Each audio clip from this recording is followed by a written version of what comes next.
Olá, queridos. Bom dia, boa tarde, boa noite. Eu não sei a que horas você vai estar a assistir a esse vídeo, mas seja muito bem-vindo ao nosso canal Palavra Franca com o pastor Franco Viana.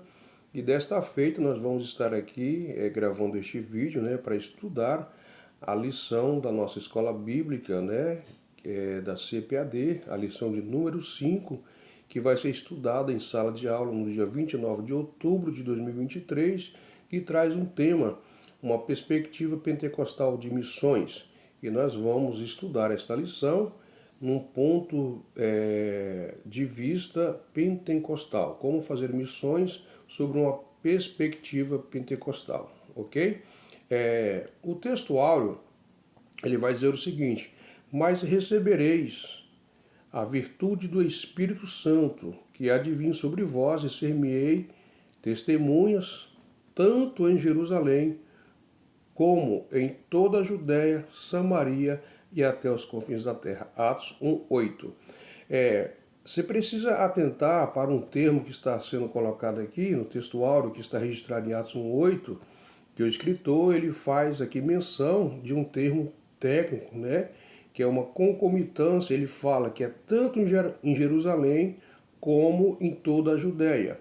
Então, há quem diga que eu preciso fazer missões lá nos confins da terra. Sim, precisa ser feito, mas o termo usado aqui é tanto como, ou seja, é tanto em Jerusalém, ou seja, aonde eu estou, como também missões transculturais, ok?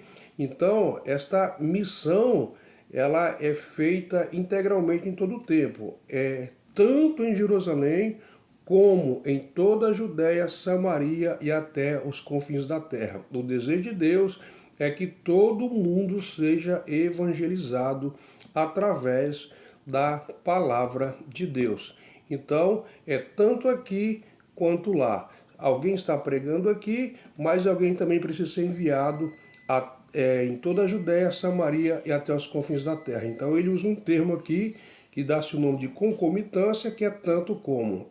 É aqui, mas é lá também. Não podemos fazer só missões aqui sem deixar de enviar para que o evangelho chegue também até os confins da terra, ok? Dito isso, vamos para a verdade prática.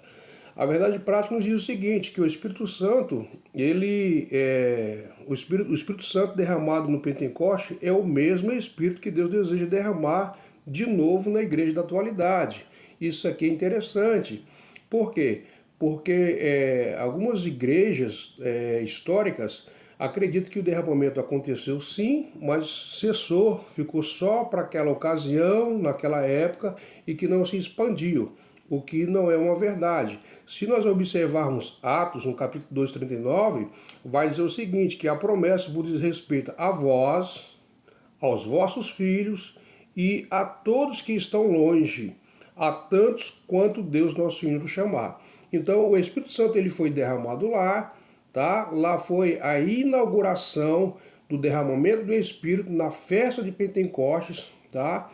E ele continuou sendo derramado na vida daqueles que entenderam e buscaram esta promessa.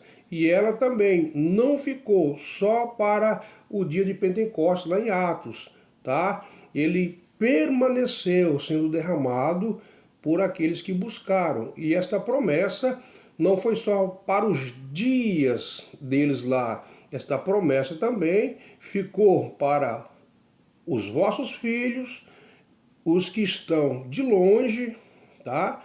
E tantos quanto Deus, o nosso Senhor, chamar. Então, esse é o desejo de Deus, que o Espírito Santo seja derramado na vida da igreja na atualidade, ok? Então, esse é o desejo de Deus. Nós vamos agora para a nossa introdução, tá? Lembrando a vocês que aqui é só uma aula, que é um subsídio teológico, para que o professor ele tenha posse desse material e possa ter mais segurança para estudar e lecionar em sala de aula com seus alunos, ok? Então vamos lá. O comentário, a introdução vai dizer o seguinte: uma característica notável do movimento pentecostal, desde o seu início, na virada do século passado, tem sido a paixão por evangelismo e missões. Então observe aqui, tá, que a igreja, ela tem que ter essa paixão por evangelismo que vai se culminar em missões. Ora, uma igreja, ela pode ser evangélica e também não ser evangelística. Mas ela pode ser evangélica e também pode ser evangelística. Como isso pode acontecer? Ora, uma igreja que ela se estabeleceu em uma cidade ou em um determinado bairro, e esta igreja, ela abre ali semanalmente, 1, 2 ou 3 vezes por semana, e aos domingos, ela é aberta e a palavra de Deus está sendo pregada ali, está sendo ensinada. Então esta igreja, ela é evangélica, mas se ela não tem paixão por evangelismo, por fazer evangelismo e missões, ela não está enquadrada numa igreja evangelística, mas ela está inserida numa igreja evangélica porque ela prega o evangelho. Porém, as pessoas que querem ouvir o evangelho precisam se deslocar até esta determinada igreja. Quando uma igreja ela é evangelística, ela sai de dentro das suas 4 paredes, porque ela tem uma paixão por evangelizar, e ela sai levando a palavra aos bairros, aos guetos, né? Ela envia missionários, ela evangeliza.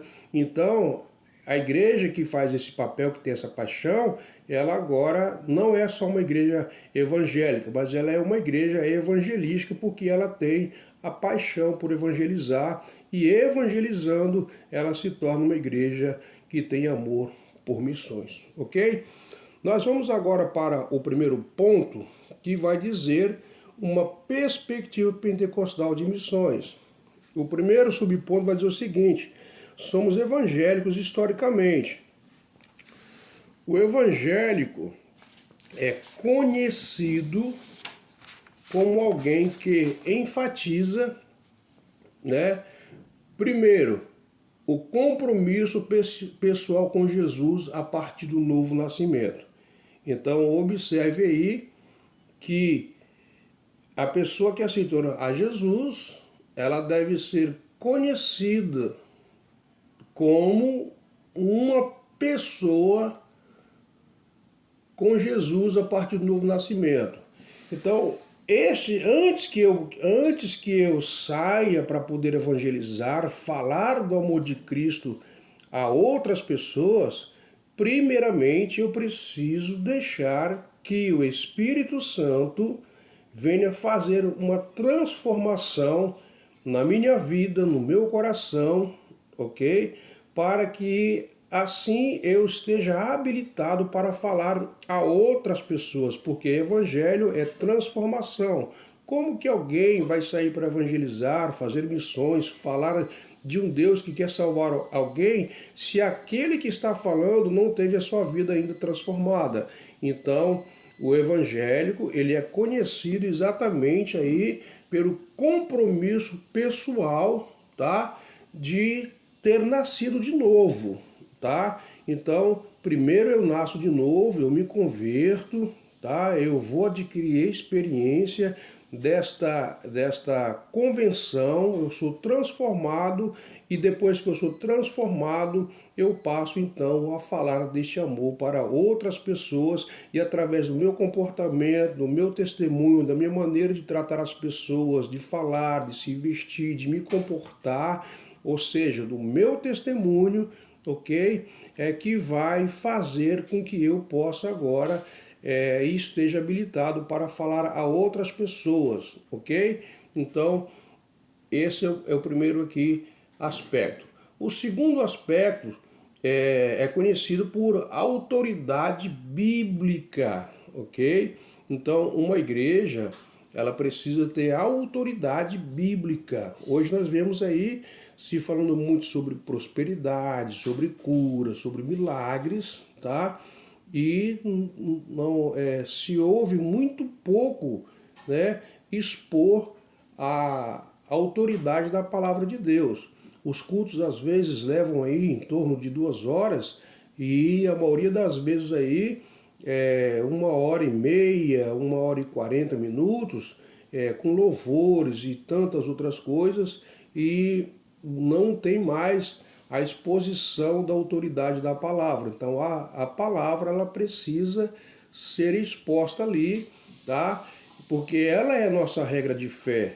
É através da palavra sendo pregada ali com autoridade, a nossa regra de fé é que vai trazer um impacto de conversão na vida de quem está ouvindo esta palavra, ok? Então aqui, o terceiro aqui é o apelo de anunciar a Cristo aos outros. Basicamente, esses princípios são o que os evangélicos têm em comum. Eles tornam-se um impulso evangélico com raiz histórica na tríplice ênfase da reforma pentecostal. Então, primeiro, a transformação, ok? Depois, prezarmos a palavra para depois fazer a evangelização, ok? Então, vamos lá. Aí, depois de tudo isso aí, o escritor vai colocar aqui que torna-se um impulso evangélico com raiz histórica na tríplice ênfase da reforma pentecostal. A reforma pentecostal ela é muito importante aqui, por quê? Porque na história, no século passado, os reformadores, o que eles fizeram? Eles recuperaram o que se havia perdido na Idade Média. Tá? Então tinha sido esquecido. Ao que eles recuperaram? Aí o escritor colocou aqui, ó. Primeiro, a autoridade das escrituras, tá? A autoridade das escrituras. Segundo, a salvação ela é pela fé. E terceiro aqui, o sacerdócio universal dos crentes. Isso aqui tinha se perdido aí na Idade Média.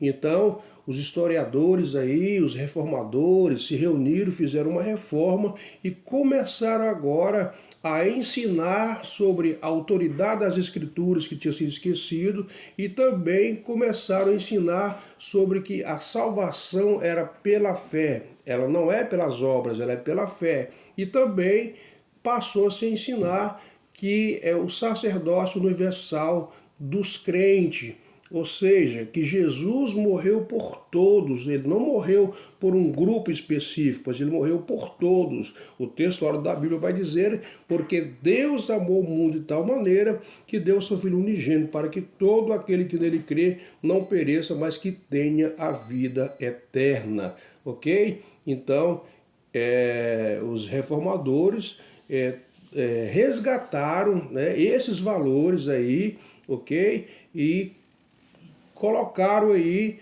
para que fosse ensinado, tá? Resgatando a autoridade das escrituras, o ensinamento sobre a salvação, que a salvação não é pelas obras, é pela fé, e que Cristo havia morrido por todos, não por um grupo específico, ok? Então vamos lá. Aqui o segundo subponto, somos pentecostais. Com o termo pentecostal, nos referimos ao crente que crê que a experiência do Espírito Santo que ocorreu com os apóstolos no dia de Pentecostes, de acordo com o livro de Atos, pode acontecer hoje também. Ou seja, o termo pentecostal ele passou a ser utilizado em 1907, né, na Grã-Bretanha, pelas igrejas históricas tradicionais, para se referir aos crentes que criam e receberam o batismo do Espírito Santo. Por isso esse termo aí, pentecostal, que veio lá do Velho Testamento, que era a segunda maior festa dos judeus, né? E quando chegou no Novo Testamento, ali em Atos dos Apóstolos, capítulo 2, estava havendo a festa de Pentecostes, que acontecia 40 dias após a Páscoa, acontecia essa festa, e no dia da festa de Pentecostes, o Espírito Santo ali é derramado e inaugura a igreja ali, tá? Então, esse termo até então não era usado, e ele passou a ser usado, esse termo aí, em 1907, né, na Grã-Bretanha, pelas igrejas históricas tradicionais. para trazer uma referência aos crentes que criam e recebiam o batismo no Espírito Santo. Por isso aí somos pentecostais, ok? E ainda que para finalizar esse segundo subponto aqui, pentecostal é o crente que crê na realidade de receber a mesma experiência do Espírito Santo que os discípulos receberam no dia de Pentecostes, tá bom? Então vamos lá. O terceiro subponto, contribuição pentecostais às missões. Uma das contribuições pentecostais mais significativas para as missões modernas, sem dúvida, é a ênfase do papel indispensável do Espírito Santo no complexo desafio de plantar igreja onde Cristo ainda não foi anunciado.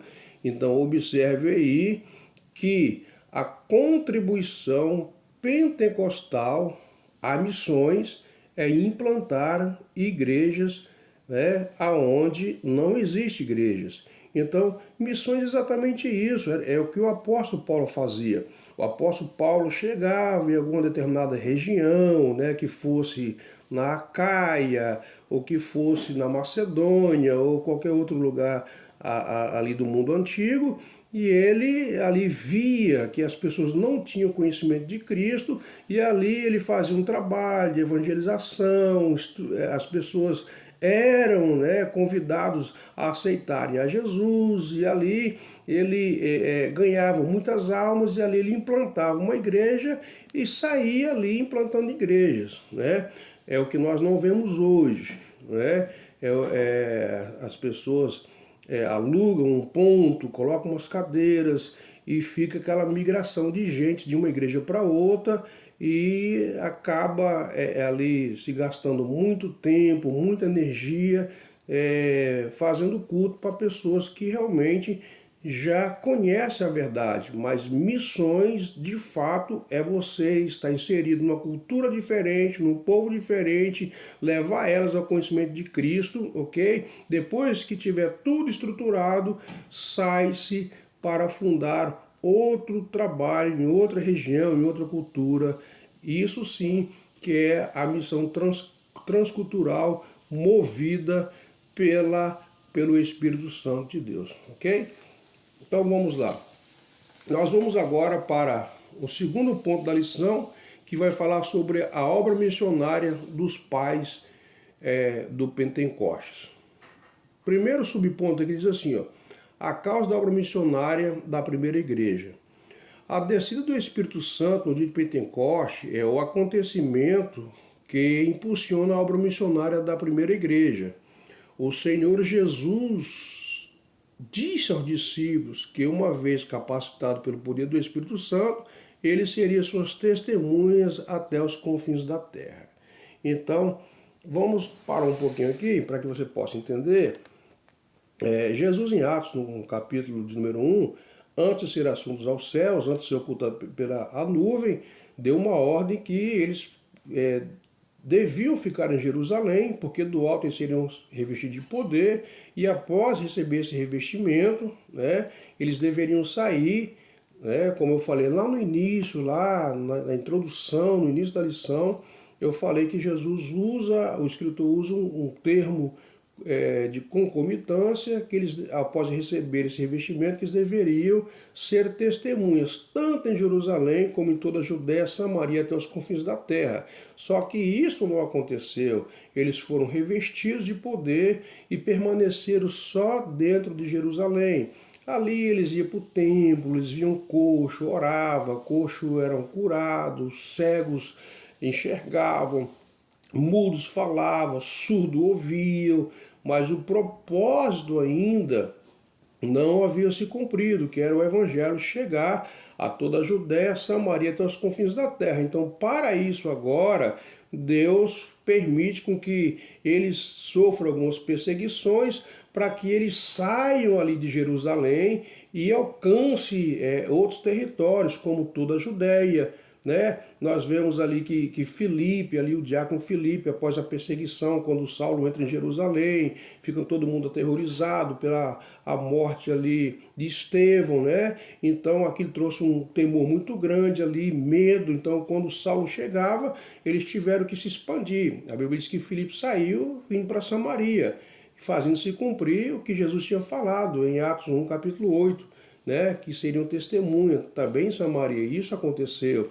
Pedro vai para Antioquia, funda a igreja em Antioquia, né? Então, através das perseguições, o evangelho se cumpriu, ok? Então, isso é bom notar aqui, tá certo? Então, vamos lá. A expansão missionária da primeira igreja. Depois de serem cheios do Espírito Santo, os discípulos puderam compartilhar a mensagem do Evangelho de Jesus Cristo com outras pessoas além das fronteiras da Palestina. O livro de Atos dos Apóstolos relata de forma detalhada e precisa o avanço missionário da igreja do século I. Então, houve um avanço muito grande e esse avanço também se deu em detrimento ao esforço do apóstolo Paulo. O apóstolo Paulo foi o fator fundamental que o Espírito Santo usou, na verdade, para que o evangelho pudesse se expandir. Historiadores dizem que o apóstolo Paulo pregou o evangelho no mundo antigo, a todo mundo antigo, no espaço de 60 anos, sem transporte rápido, ou seja, sem avião. O transporte mais rápido que tinha lá era navio, que as viagens demoravam até um mês para que ele pudesse chegar no seu destino, né? Ou a cavalo, não sei, ou a pé, mas ele se esforçou, se dedicou, se deu à ação do Espírito para ser usado para que ele pregasse no espaço de 60 anos a todo mundo ali da sua época ali. O Evangelho chegou, e nós vamos ver isso mais na frente aí, pela dedicação e o esforço desse apóstolo que se abdicou de tanta coisa para que deixasse o Espírito Santo usá-lo para poder pregar o Evangelho com poder, com ousadia, com sinais e com maravilhas, e muitas pessoas aceitaram a Jesus. Ele fundou muitas igrejas, o Evangelho cresceu drasticamente aí, de uma forma esplêndida, né? Na ação do Espírito Santo através da pessoa do apóstolo Paulo, que depois de Jesus foi considerado um dos maiores missionários, porque trabalhou muito em prol do reino de Deus, ok? Então vamos lá. Aqui dentro aqui do segundo ponto tem um terceiro subponto que fala: Deus não faz acepção de pessoas. O apóstolo Pedro, um missionário cheio do Espírito Santo, reconheceu que todos os seres humanos são alvos do amor de Deus. Isso é bem verdade, e nós sabemos que essa é a vontade de Deus, que nenhuma alma se perca, mas que todos cheguem ao conhecimento da salvação através de Cristo Jesus nosso Senhor. Agora, de que forma? Através de nós, na igreja. Nós não podemos nos calar, nós precisamos falar desse amor de Deus em tempo e em fora de tempo, porque Deus não faz acepção de pessoas para a salvação. O desejo de Deus é que todos, uma vez ouvindo o Evangelho, né, que tenha consciência agora da morte de Cristo, e ao ter essa consciência, aí sim, uma vez ouvindo a palavra, o Espírito Santo vai fazer a obra, porque realmente é o Espírito Santo que convence o homem de quê? Do juízo e da justiça, ok? Então, mas para isso a igreja precisa se mobilizar a levar a palavra de Deus, ok? E para fechar a nossa lição, nós temos aqui o terceiro ponto, né, que vai dizer a ação do Espírito Santo e a obra missionária. Vamos ver aqui para que serve a ação do Espírito Santo, né? Ao contrário do que muitos pensam, acham que a ação do Espírito Santo é só para nós estarmos dentro de quatro paredes, um dia de culto e falar em outras línguas. Não, essa não é a ação do Espírito Santo. A ação do Espírito Santo, nós vamos entender aqui qual é a função do Espírito Santo. A função do Espírito Santo na obra missionária, dentre muitas funções do Espírito Santo, estão a de ungir, inspirar, separar e enviar homens e mulheres para os quatro cantos da terra como missionários do Senhor. Então observe aí que é alguém que se diz que já recebeu o batismo com o Espírito Santo, ou seja, o revestimento de poder. O revestimento de poder, irmãos, não é para que eu fique dentro de quatro paredes falando em outras línguas. Esse revestimento de poder deve ser para me impulsionar, ou seja, ele vem me ungindo, me selando, para quê? Para que eu seja enviado, né? Para poder pregar o Evangelho, falar do amor de Deus para outras pessoas, ok? É até meio contraditório quando alguém diz que é cheio do Espírito, mas em contrapartida você vê que essa pessoa, ao dizer que é cheio do Espírito, mas você vê uma pessoa cheia do Espírito que não se move para fazer nada, né? Então é meio contraditório. Se você observar na Bíblia, todas as vezes que nós vemos a expressão e foram cheios do Espírito, eles foram cheios para quê? Para fazer alguma coisa para o reino de Deus, ok? Então, se você já recebeu esse revestimento de poder, você recebeu não para ficar parado, você recebeu para poder fazer a obra de Deus, ok? O segundo subponto aqui, do terceiro ponto, diz: o Espírito Santo capacita para a obra. Nós vamos ver aqui, o escritor colocou, né, que o Espírito Santo é quem escolhe e envia missionários para anunciarem as boas novas de salvação ao mundo. Aí nós vamos ver que ele colocou aqui 3 referências, né? Em Atos 8, quando o Espírito Santo envia, usa o diácono Filipe, né, para pregar a palavra de Deus ali para um estrangeiro. Nós vamos também ver aqui em Atos 13, capítulo 2, né, quando Paulo e Barnabé ele é enviado, né, para fazer a obra missionária. Nós vamos ver aqui em Atos 20 e 28, quando a Bíblia faz menção que Paulo, né, ministra aos presbíteros na cidade de Mileto. Então observe aqui que o Espírito Santo é ele quem capacita, né? Ele capacitou a Filipe, ele capacitou a Paulo e a Barnabé e capacitou a Paulo também a pregar ali aos presbíteros na cidade de Mileto. Então, de nós mesmos nós não temos capacidade, mas o Espírito Santo nos capacita, uma vez que nós buscamos também, né, essa capacitação espiritual, jejuando, orando, estudando, se dedicando. Aí sim, da mesma forma que o Espírito Santo capacitou a Filipe, a Paulo, a Barnabé, o desejo do Espírito Santo de Deus hoje também é nos capacitar para que nós venhamos também fazer a obra de Deus no revestimento do Espírito Santo, ok? E aqui, para finalizar, o último, né, subtópico aqui, que é o 3, o terceiro tópico, diz: Deus age por meio do Espírito Santo.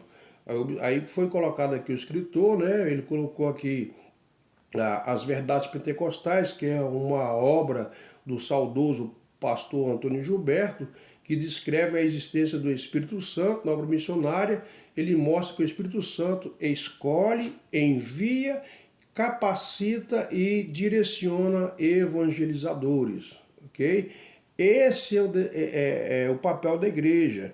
A igreja ela tem um papel também, porque uma vez que ela já recebeu o Espírito Santo, ela também, uma vez que o Espírito Santo escolheu, tá? Uma vez que o Espírito Santo escolheu, a igreja deve também enviar e capacitar, ok? Direcionando, né, as regiões mais carentes.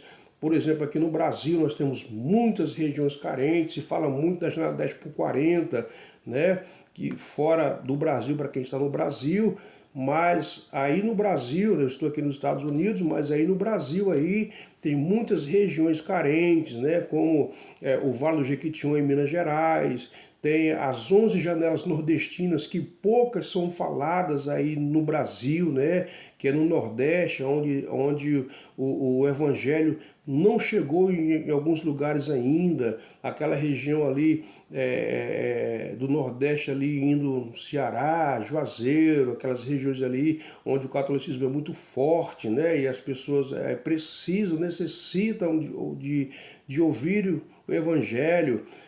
Vale do Jequitinhonha, eu tive a oportunidade, quando morava no Brasil, de fazer 6 viagens ao Jequitinhonha, no Vale do Jequitinhonha, e ali eu pude presenciar ali a ausência do Evangelho, onde pessoas nunca tinham ouvido falar do Evangelho.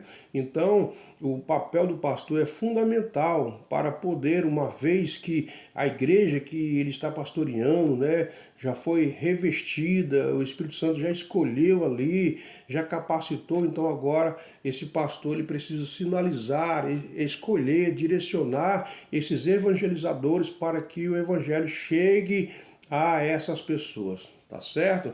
Então, essa lição ela tem sido muito boa para nos despertarmos, principalmente nesses dias atuais que nós estamos vivendo, onde a frieza espiritual está se alojando no coração de muitas pessoas, e ela veio aqui, né, direcionada por Deus, esse trimestre aí falando sobre missões transculturais, e na lição de hoje, né, que está falando sobre uma perspectiva pentecostal de missões. Quando se fala dessa perspectiva pentecostal de missões, está dizendo que o Espírito Santo nos capacitou para fazer missões, ok? E a conclusão vai dizer, nesta lição, estudamos uma das mais importantes contribuições dos pentecostais para as missões modernas, o poder do Espírito Santo na vida da igreja. Vimos que assim ocorreu no ministério terreno de Jesus, bem como no ministério terreno da igreja primitiva. Tudo isso nos mostra que é indispensável para qualquer projeto missionário que toda obra comece e termine sobre o poder e direção do Espírito Santo. É essa presença santa que garante o sucesso e eficácia da obra missionária no século XXI. Então, é importante notar que o Espírito Santo foi derramado, inaugurado na igreja primitiva, lá em Atos dos Apóstolos, e o desejo de Deus é que ele continue sendo derramado também na igreja atual, no século XXI, e que possamos termos a ousadia do Espírito, porque a Bíblia diz que Deus é o mesmo, é o Deus de ontem, né? Conforme Hebreus 13:8 vai dizer que o Deus é o mesmo, o Deus de ontem. Quando fala ontem, está se referindo aos reis, aos sacerdotes, aos profetas, e também é o mesmo Deus de hoje. Quando fala hoje, é o mesmo Deus da igreja. Então a Bíblia quer dizer o seguinte, que da mesma forma que Deus usou os antepassados, ele também quer nos usar nos dias de hoje com a mesma ousadia do Espírito para pregar o Evangelho e que o Evangelho avance a cada dia mais, tá bom? Essa foi a lição de número 5 que nós estudamos aqui dentro de um resumo para que você, professor, possa lecionar a sua lição aí no domingo 29 de outubro de 2023. Essa é a lição número 5, uma perspectiva pentecostal de missões, tá bom? Espero que você estude, se prepare, se capacite para estar diante da sala de aula com os seus alunos, estudando esta maravilhosa lição, e que Deus te abençoe e até uma próxima aula.